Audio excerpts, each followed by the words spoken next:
বনে থাকতো এক ধূর্ত শিয়াল, নাম তার গেছো। দেখতে যেমন চালাক, মাথাতেও ছিল তেমন বুদ্ধির ঝিলিক। সারাদিন সে বন জঙ্গলে ঘুরে বেড়াতো আর নতুন নতুন ফন্দি আঁটত। একদিন হাঁটতে হাঁটতে গেছো এক আঙ্গুরের বাগানের পাশ দিয়ে যাচ্ছিল। লতা ভর্তি বাগান জুড়ে থোকায় থোকায় পাকা আঙ্গুর ঝুলে আছে।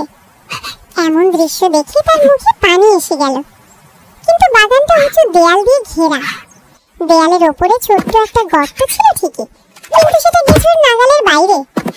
গেছো লাফ দিল, আবার দিল, কিন্তু গর্তে পৌঁছাতে পারল না। বিরক্ত হয়ে চারদিকে ঘুরতে ঘুরতে সে খেয়াল করলো বাগানের পাশে একটা মই পড়ে আছে। খুশিতে তার চোখ চকচক করে উঠল।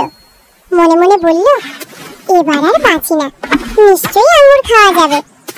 চালাকি করে মইটা ঠেলে নিয়ে গিয়ে দেয়ালের পাশে রাখলো সে। তারপর মই বেয়ে উঠে গর্ত দিয়ে ঢুকে গেল বাগানের ভেতর। ভেতরে ঢুকেই যেন স্বর্গ রাজ্য। গেছো একের পর এক আঙ্গুর খেতে লাগলো।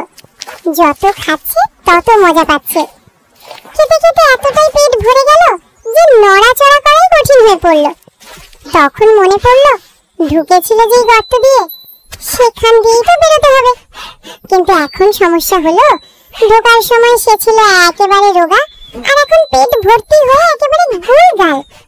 গেছো প্রাণপণে চেষ্টা করলো বেরোতে, কিন্তু কিছুতেই গর্ত দিয়ে স্লিপ করে বেরোতে পারলো না। হাঁপাতে হাঁপাতে তখন তার মাথায় এলো, আহা, এই তো লোভেরই ফল। যদি একসাথে এত না খেয়ে অল্প অল্প করে খেতাম, তাহলে এখন সহজেই বেরোতে পারতাম। কিছু করার নেই, সে অপেক্ষা করতে লাগলো যতক্ষণ না তার পেট হালকা হয়।